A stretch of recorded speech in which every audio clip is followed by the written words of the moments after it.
Now why I say that, I am from the South. But in the South, you knew where you stood. But on the West, you didn't. You thought you was free when you came West, but you wasn't. They had more discrimination in Eugene than I ever faced in the South.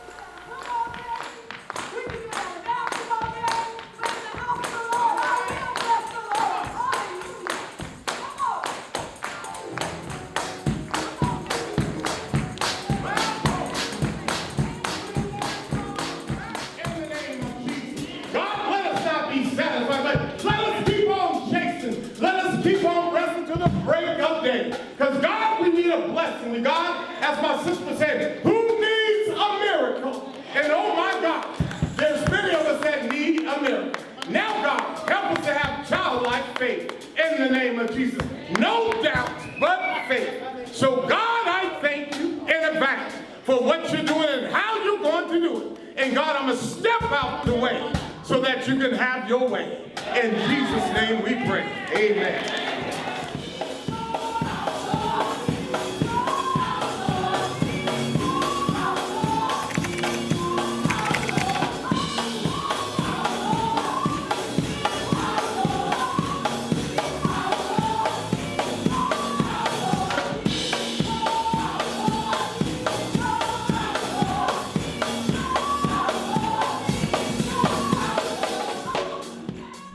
They did what they could do to keep us out, but obviously it didn't happen.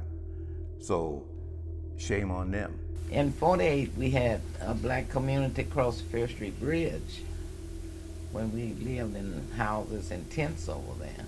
It was definitely devastating for the community because it scattered. It was that central location where activities took place and people would go. Well, there was no fun. What the fun was that we found fun within ourselves. You see? This is an ongoing history of lack of access to property, lack of access to home ownership. We still have a very dark history that still lurks to this day. On August 24th, 1949, Lane County demolished Ferry Street Village, Eugene's first black neighborhood, to build the Ferry Street Bridge. That area, now the northeast corner of Alton Baker Park, was settled by mostly black families as early as 1940. The families, they lived across the bridge. Because Eugene was a sundown town, basically black people could work in Eugene, but come sundown, they had to vacate that, the Eugene area. If you were black, you better not let the sun set and you be in those towns, or else you might not make it out of there. Before 1965, African Americans weren't allowed to buy property within the city limits of Eugene. There were deed restrictions on houses that barred black people from owning, renting, or living on the property unless they were domestic servants. But when we got to Eugene, the woman said she was sorry because she thought his boss was going to rent the apartment for himself. She didn't know he was renting it for colored people. So we couldn't live there, so we went over across the bridge. Those policies, the redlining, all that really impacts the ability to pass down generational wealth. Black families that lived here, that had kids older than me, weren't able to take advantage of an opportunity to buy a home because you weren't allowed to do it. In the 1940s, at least 5 black families, including the Reynolds, the Mims, the Nettles, the Washingtons, and the Johnsons families, built homes and a tight-knit community in Eugene. They came here to work. And in order to be here and in order to come from the South, you couldn't just come here. You had to be sponsored here by a Caucasian person, to work here, or a job, which was a railroad at that point. The men generally worked at lumber mills, railroads, and shipyards. We're talking about a community that's part of a greater migration, especially when you talk about the African American migration. The greatest migration in the 20th century was the migration of African peoples, African Americans out of the South. My people went to St. Louis, other people went to LA. And then you have folks coming up to Oregon almost later when it comes to any concentration of black people. And I think the greatest concentration during that migration period was World War II. approximately 5 million African Americans migrated from the South during the Second Great Migration, which began after World War II and lasted into the 1970s. And during the war, and that's the big war, that's World War II, when black people was leaving the South for better jobs in the North, we was one of those families that moved from the South to the North. Now, when the war was over, history would tell you that America, African Americans, they had a lot of problems about jobs because America didn't need that black slave labor no more, you see? After World War II, black men across the country were displaced due to normalized racial discrimination in employment practices. All these black men was out of jobs, so they had to find jobs. So my father was one of those black men who was out of a job, and he came here like most of the first black families came to Eugene. My father, like several of the other first black families that moved into town, they had worked in their early years in the South in the lumber industry. So naturally they thought that by coming to the boom of lumber that they might be able to get jobs, but they was wrong. Because white folks brought their white folks attitudes and understanding about black peoples with them, which we call racism. So the first men of the families came to town, they generally end up with jobs like busboy and janitor and shining shoes. Those men faced hostility and harassment. When they were in town, they always traveled in groups and had to be back across the bridge before dark. People would attack them verbally, physically. It was the sundown town, so if they were out after dark, the police would be involved. You could be beaten, you could be thrown in jail. Why did he stop you in the first place? Well, I don't know. I believe someone must have called him and told him we were stealing, but we wasn't stealing anything. Like, why did you just stay here? Why didn't you just move on? I'm going to be honest, I didn't ask them that, but obviously they wanted to be here. They had come out of the South. They had seen what they come out of, and this was definitely a better place for them. And so they were bound and determined, which they did, to make a home here and provide for the rest of us. Tell me about the laws and how Eugene was in those days. Eugene was pretty bad for black people when I first came in. Where did you live when you moved here? Across the river. We had some tent houses, so that built ourselves. White people in Eugene called the black settlement Tent City, but its residents referred to it as across the bridge. Part of, really decolonizing work and really listening to the voices of the people of the oppressed is to call it what they called it, and it is across the bridge. They built their houses and had their own little community there, and that's probably why they kept trying to break them down. Historical documents describe it as a village of army tents and houses. Old articles say the area often flooded, and the sanitation was atrocious. And I want to call it a settlement because it wasn't really an established community. It wasn't a park. It wasn't a pleasant place, actually, although family and community makes one thing pleasant for children. There were about 5 to 10 homes and one independent church building, all wood framed. The church, Ferry Street Chapel at Across the Bridge was the equivalent of the Black Longhouse, right? It was the gathering place, the meeting hub was at the church, and all of the families were very faith-based. So that was an essential component of who they were and how they practiced was being Christians together. The village sat on county property in an area slated to be occupied by the new Ferry Street Bridge. In 1948, a time of rapid expansion and modernization, Eugene was focused on economic recovery after the Great Depression. Plus, the city's population increased by more than 70% between 1940 and 1950. And the government heavily invested in infrastructure projects to help modernize the city. In March of 1948, Lane County government officials issued a 6-month eviction notice to make way for the bridge. Then, in July of 1949, the county issued a court order demanding that specific areas of the neighborhood be vacated within 10 days. I don't think that they were squatting on that land. I think that's where they were allowed to live. On August 24th, a bulldozer destroyed every building, continuing beyond the borders outlined in the notices. There was a red line around the homes that were to be destroyed to accommodate the bridge that they were going to be building. And it didn't include all of those homes. People living in the surrounding area were also targeted, their homes destroyed. Homes were taken. People were displaced, and that ability to pass down a home from generation to generation was completely lost at that point. And so a sense of belonging, a sense of self-worth, a sense of community, all that was lost. A really tight-knit community that formed relationships and bonds together, that tight-knitness was exploded and demolished, right? Those residents were then displaced to 3 new sites, West 11th, Glenwood, and near Skinner's Butte. There was open space where poor people who weren't given the right to live anywhere, who didn't have the money to go anywhere else, they found a nice spot by the river, or they found a nice open spot where they could exist. But as soon as it came time for somebody to make some money, then they just had to move.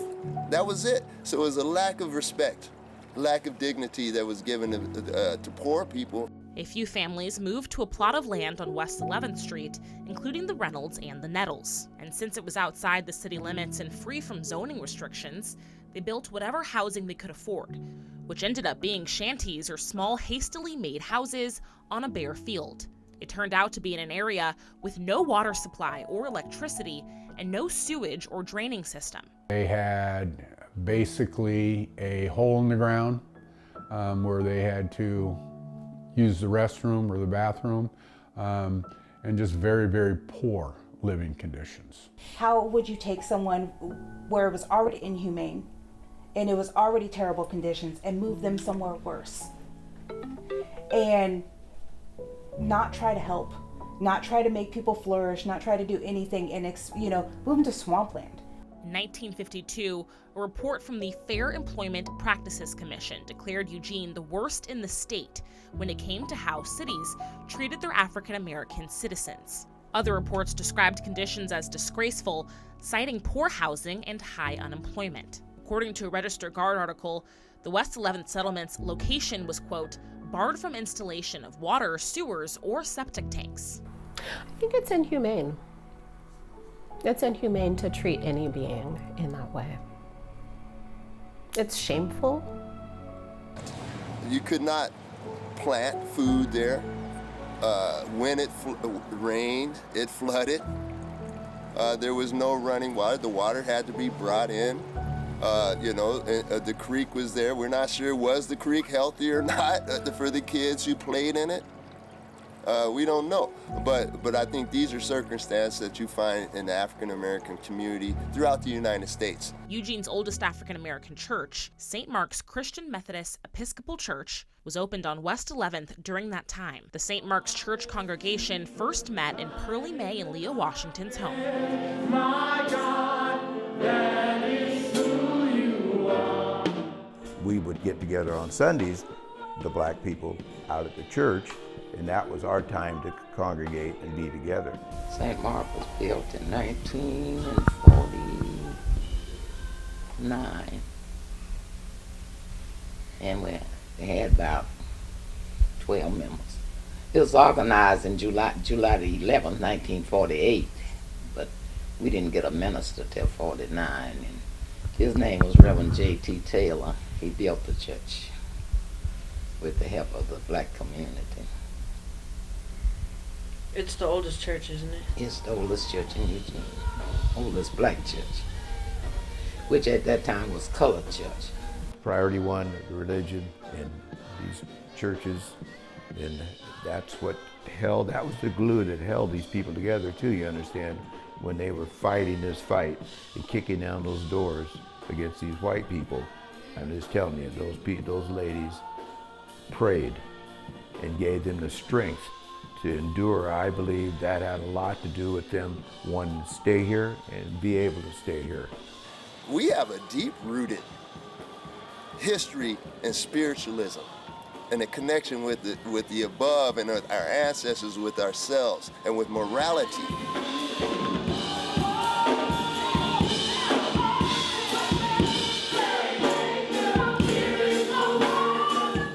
Today, that church still stands as a symbol of resilience and faith.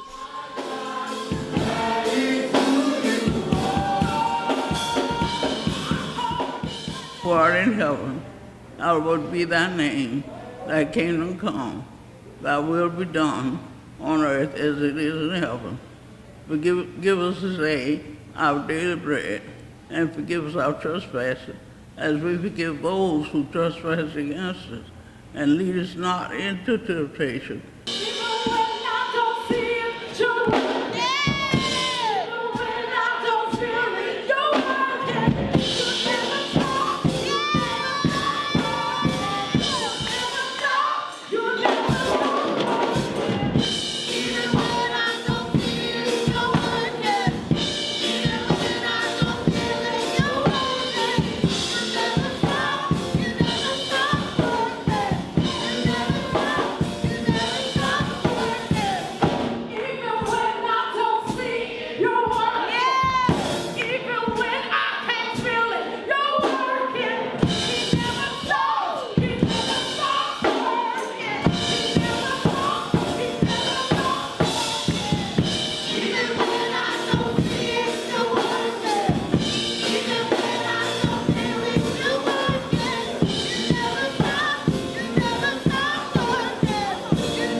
Other families ended up in Glenwood on a swatch of county land, huddled together in a community of small shacks. Others went to a neighborhood around 2nd Avenue and High Street. In the late 40s, it was the poor part of town. In 1948, the Mims were loaned $5,500 by C.B. Mims's employer, the owner of the Osborne Hotel, to buy 2 houses on a single lot at the north end of High Street. By 48, you had a white businessman who had bucked the trend and helped C.B. Mims purchase this property. And the house next door, which is also part of this property, was a kind of a pass-through station for a lot of black people when they first come to Eugene for a long time, because black people couldn't find any, they couldn't stay in hotels and motels and that sort of thing. So that was used for a lot of people. Their home became a gathering place for Eugene's small black community, as well as a welcoming haven for blacks passing through the area, including Ella Fitzgerald and Nat King Cole. Most of all the black families in Eugene knew this as a safe space. Annie Mims passed away in this home after many years of living here, and all of the people in this community of color knew her and honored her. It's now the Eugene-Springfield NAACP branch headquarters and established as a historical building, serving as a quaint museum and library, preserving Eugene's black history. As being part of the black community, we share the property with everybody in the black community. So the house you're sitting in is the second oldest house in Eugene. The Reynolds lived on West 11th. Sam and Mattie Reynolds were known as community leaders. Mattie Reynolds organized protests and was the first black person to run for Eugene City Council, paving the way for Lane County's black political leaders. Yeah, it's been quite a few changes made. Blacks have been able to get jobs in places where they couldn't. St. Mark's CME Church stands on Sam Reynolds Street, which was named after the patriarch in 1979. For you to get a street named after you in a predominantly white town or city, Eugene, Oregon, there was a Sam R, and they changed it to Sam Reynolds Street off of West 11th before there was a Martin Luther King Boulevard. That says a lot, you know. And then to have a park dedicated after my mom and she was in the running to have one of the grade schools that they just built named after her. And then my sister to have a building named after her. I think my family has represented themselves very, very well in this community. Pearlie and Leah Washington moved into a home on 2nd Avenue at the base of Skinner Butte, and neighbors circulated a petition trying to force them to leave. They would hear stories about black people, made up or not, and they would embrace that. So as black people began to move into Eugene, they simply were resistant. They didn't want us there. They weren't going to house us. They weren't going to give jobs. A white couple, William and Minda Gillum, lived directly behind the couple and refused to sign. Instead, they spoke to their neighbors and ultimately convinced them to drop the petition. In 1952, as the city's West 11th settlement drew publicity for its poor living conditions, a coalition of black and white residents took a stand against racial inequities. They formed the Lane County Fellowship for Civic Unity, a group committed to addressing and eliminating Eugene's racial disparities. In the early 50s and 60s, we had our organization called CORE, but that was black and white. And that's when we went out and picket people that wouldn't rent to blacks and picket, well, we did marches. We went to stores and put pressure on them to hide black people. A giant step toward dignity and full participation in American life and affairs was taken by the American Negro in the 1960s, when most black people all over the world started seeing a big change. That was our revolution. That was the first awakening of Moses. Around 200 people launched a campaign to push for housing and employment reform. Instead of protesting, they canvassed door to door in segregated neighborhoods and negotiated directly with employers. Their efforts led to job opportunities for black residents. Those jobs allowed families to earn money and move away from West 11th. The work of the Civic Unity Committee led to the integration of Eugene's neighborhoods. Black people have always been in proximity to white people, some bad, some who understand the injustice of the situation from day one. Abolitionists were here with us from day one, white abolitionists. And so we have to remember that as we go forth and not give in to this divisive type of idea and revisionist history. Even though black people were the leaders in our cause, there were those who saw the justice in it, and we have to remember them. Ferry Street Village grew at a time when black businesses were not allowed in the city, and signs barring Negroes were still visible in shop windows. When I was you guys' age, I could walk down with Lammer Street and see signs on buildings that said no colored allowed. You guys can't see that today. Its loss left many families feeling disconnected and isolated. We just were scattered all over Eugene at that point. 30 years ago, Willie Mims told the Register Guard, "When we had Tent City, it was easy to say that is the problem." The article reads, "The shacks are long gone, and with them the visible evidence of focused discrimination, but more subtle forms of bigotry remain." It's this underlying feeling and sense of not being wanted, not being accepted, not being white. Why are you here? You know, why do we have to deal with you? Black people were still refused service in hotels and restaurants, and there were regular incidents of intimidation and harassment. Oh, they changed quite a bit, you know, in what there was, you know, like the policemen and stuff. They used to they was really rough on black people. They used to, you know, put the handcuff on them real tight, and they kick them when they get in the car. What I hear people used to say is call them niggas and stuff. I don't know, you know, that's what I heard. The Ku Klux Klan was active throughout Oregon into the late 60s. Brenda Thompson remembers seeing the men in her household rush out to defend a single mother because members of the KKK were burning a cross in her front yard. They were rushing up there to her. It was only about a block and a half away because she was single and had all these kids, and the Klan had made itself very, very visible and very, very present. And this is how the community was. At that time, they were very close-knit. And so the men all rushed up there, they took their guns, and they went up to defend her and her family. From discriminatory policies to intimidating scare tactics, racism bled into every aspect of the Black experience. They lived in hostile living conditions. They were constantly under attack by white people. There was constantly, crosses being burned on the top of Skinner's Butte, reminding them, you stay in your place. Now they had this black man, he worked for the railroad, but he worked on the train, and he had married this white girl, and they taken and they killed this guy because they didn't want him to marry their daughter, so he got killed. But they said that he died, but I think what happened was that they killed him like everybody said. He was disfigured and everything. To know somebody killed him. What they do? They cut his head off and legs and everything else. They killed him. So they seem to think that it was the girl's parents, They said he died. They found half his body in the river down there, in this river over there.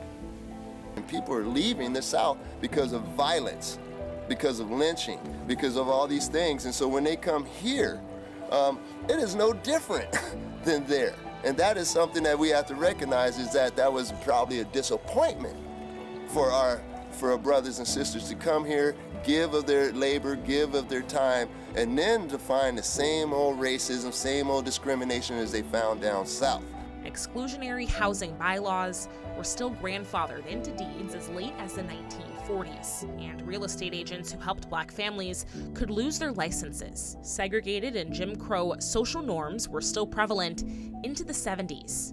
And so you could feel that growing up, the separation. I could feel the separation. I can't speak to those brothers about it, but I could feel the separation for sure. And why that is, that I felt it more than them, I don't know.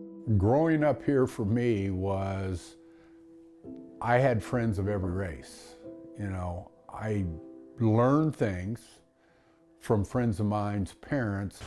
My dad was a slave, and then to move out here to Oregon, where it was, at that time, I'd probably say 90%, 95% white, and not have a bad word to say about the white race just shocked me, because I know that if I was raised in that type of environment, I'd have a whole lot of negative feelings towards white people, and my dad and mom never ever one time had a cross word to say about the white race. Racism was felt by Black residents throughout the community, from grocery stores to the educational system. I had to overcome the situation of being like my sister and my brother, being like the only Black kids in schools. So naturally, some of the white kids did not. They just didn't understand. They were naive. They didn't know. They grew up in an all-white world. And if anybody ever saw it, that's a nigger, okay? And that was their attitude. They didn't know anything about us. Stockman says that as an athlete, he earned respect from many of his classmates and community throughout high school. At the same time, Black students faced racist faculty that discouraged them from taking advanced courses or attending college. I came all the way through the school system and never was called nigger once. But there was another thing going on, that all the Black students had felt the same way. That we didn't have any teachers who was interested in us enough to say, if you want to get a good education, these are the kinds of things that you have to do. Oregon's first exclusionary law was passed in 1844, preventing previously enslaved Black people from settling in the state. If Black people did live here, then, they would be lashed, severely, brutally lashed and beaten. This law was dubbed the Lash Law because it encouraged the whipping of Blacks once every 6 months until they left the state. Although it was repealed a year later, the Lash Law was replaced by another exclusion law in 1849 that prohibited Negroes or mulattoes from entering or living in Oregon. 75 years after the destruction of Ferry Street Village, and many Eugenians are just learning about this history. Some of those people are still living, who lived there. And people who are currently in this city still have no idea. And if this isn't spread, if this isn't shared, that history will be lost. And then eventually, in 1 or 2 generations, something similar will happen again because nobody's prepared, nobody's aware. We have to learn from it. Now, Lane County is taking steps to enshrine these events in history, with a monument that will stand in Alton Baker Park where those families lived. According to community leaders, Lily Reynolds Parker, daughter of Sam and Mattie Reynolds, spearheaded efforts and pushed the city to act when the project was in limbo. We would not be here today without the work of Miss Lily Parker Reynolds and just how much she believed in her people and her community. She, recently passed away. It just feels like a really big hole in the community exists now. She was a beloved member and a pillar of the community, and someone for whom I think we should really look up to in the way that she loved her people, the way she brought her people together, and the way that she was a good elder. In 2019, UO's Black Cultural Center was named in her honor. Lily Reynolds Parker died on August 22nd, 2024, at 78 years old. She understood the power of an education, and she was going to do anything and everything she could to help students of color, not just black, but anybody of color, get their degree. And I think the fact that the U of O has dedicated a building after her in her name says it all. She had a very strong will, and if she felt that an injustice was being done, she was going to fight to get that injustice corrected. In the 40s and 50s, Black people were only 1.5% of Eugene's general population, and that remains true today. 7 decades ago, Eugene's Black families had unequal access to housing and job security, creating overall instability. I was told that my dad used to have a sawmill out Lorraine Highway. Being that he was black, that they came in and basically took it from him. Most of the families lived on the Ferry Street land for over 4 years. According to family and community members, it's possible they could have claimed homesteading rights if they were allowed to stay for the 5 years required by the Homesteading Act. Until 1976, the government gave people money to live on and cultivate 160 acres of public land. With that knowledge being out there, it's hard for me to say that it's not deliberate, but I can't definitively, having not been there, say that it was. They allowed them to live on that land, and then at the 12th hour came in and decided, well, you know what, they're going to have legal rights here pretty soon, we've got to get them off this property. So hence, that's why they took them and told them they had to move out to West 11. The county has since apologized for the extreme economic, mental, and physical harm caused to the families who were displaced without suitable alternatives for housing. Policy is often seen as this really abstract thing, but displacement and land is absolutely about policy, public policy. And so decision makers who have that policy as part of their job and authority, as I said in my speech, we can use public policy as a tool of oppression or as a tool for justice. With the demolishment of their homes, the bulldozing of their homes, in addition to that, there was a sense of, the sense that I have is that the city and the county did it on purpose. They didn't want Black people to unite. They didn't want Black people to form neighborhoods in a state that is a white utopia, right? At the September 15th Across the Bridge commemoration at Alton Baker Park, Lane County Commissioner Laurie Trieger stated that Lane County's actions in 1949 were part of a broader strategy to push Black people out of Eugene. Trieger compared segregation to a death by 1,000 cuts. In this case, if you make it harder and harder for people to survive in a place, eventually often the result is that they leave. And I do believe that was, whether explicitly or implicitly, the intention. There's still scars, there's still pain, there's still hostility, there's still, just a lot of trauma within the families.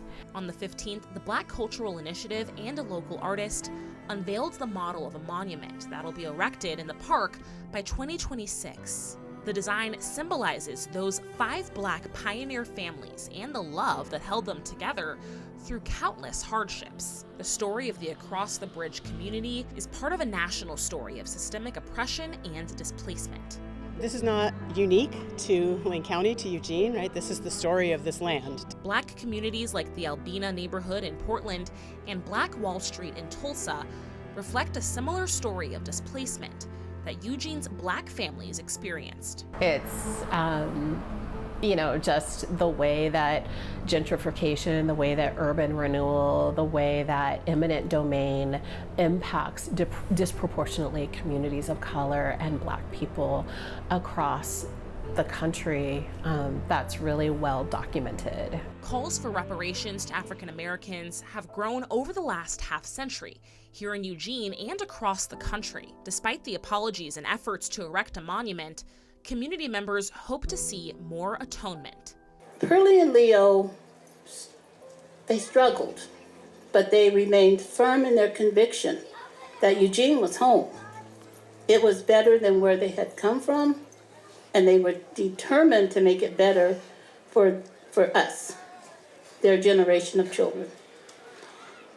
So they, again, had to move out to North Eugene, and everybody else scattered. It was very difficult because no longer could you just run next door. No longer could you just go hang out with your friends. We were everywhere at that point. But we pulled it together and we still persevered. I was angry with Eugene. The government hasn't actually done any reparative work. Even a monument isn't repairing the harm that was done, right? It is a placemaking and tells a story.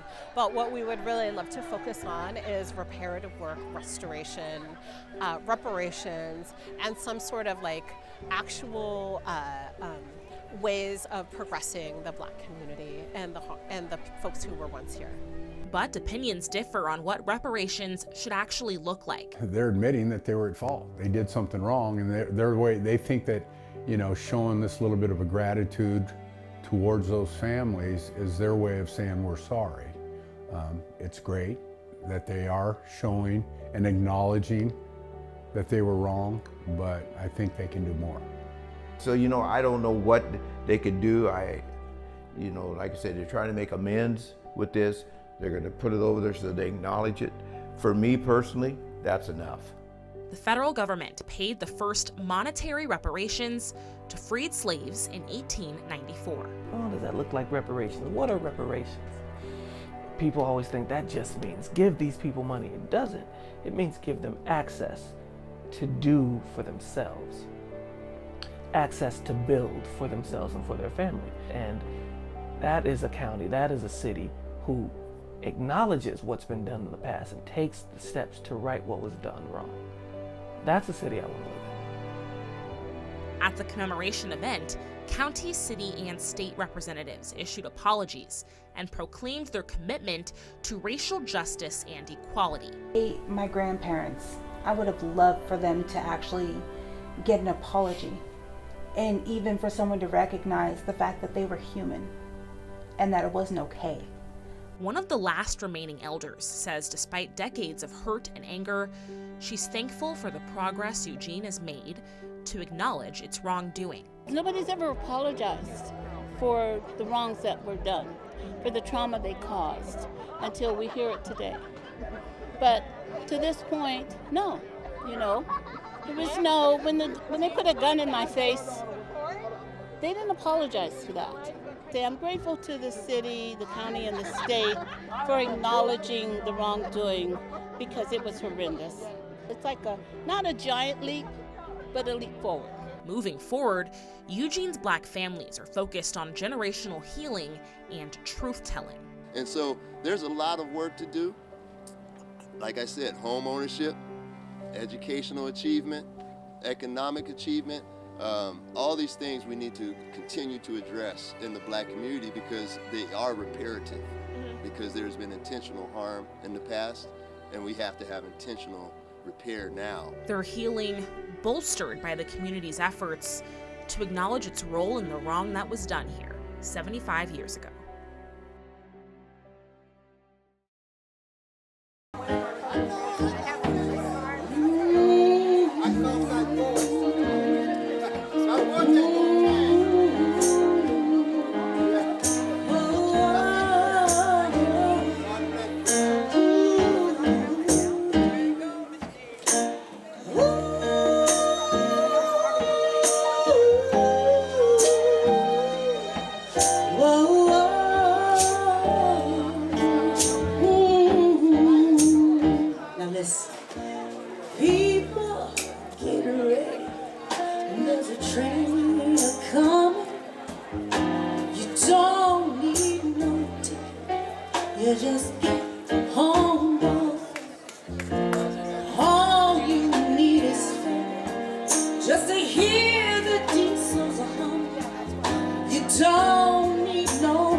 Don't you wanna